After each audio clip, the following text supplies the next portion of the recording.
प्रदेश के विधानसभा चुनाव में सपा व कांग्रेस गठबंधन न हो पाने पर अखिलेश यादव व कमलनाथ द्वारा एक दूसरे के खिलाफ बयानबाजी सामने आई थी।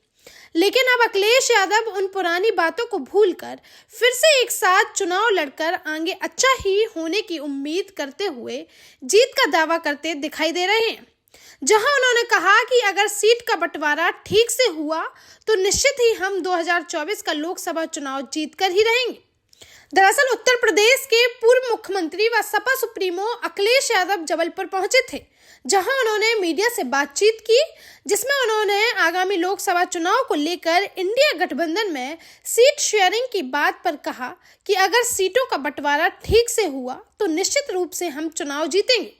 उन्होंने कहा कि कांग्रेस और सहयोगी दलों के साथ मिलकर समाजवादी पार्टी उत्तर प्रदेश में भाजपा को हराने का काम करेगी।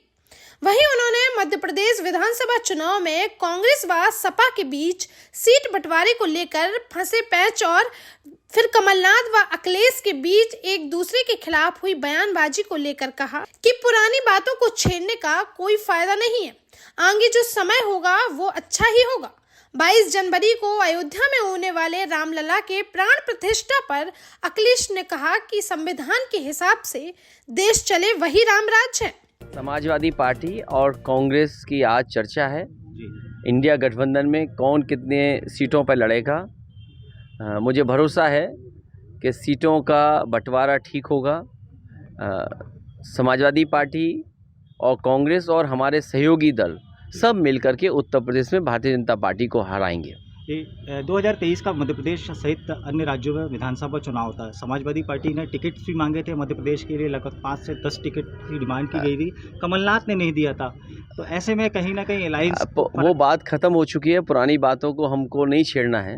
अब हम साथ आ गए, आगे की लड़ाई, आगे का समय कैसे अच्छा हो उस दिशा में काम कर रहे हैं। 22 जनवरी को कैसे देखते हैं?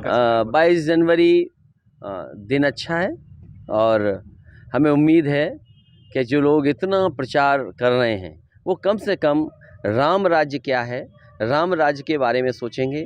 और राम राज्य वही माना जाएगा जो संविधान और हमारे कॉन्स्टिट्यूशन के हिसाब से चलेगा, वही हमारा राम राज्य। बता दें कि सपा सुप्रीमो अखिलेश यादव जबलपुर में राम मनोहर सिन्हा के बेटे अनुपम सिन्हा से मिलने पहुंचे थे।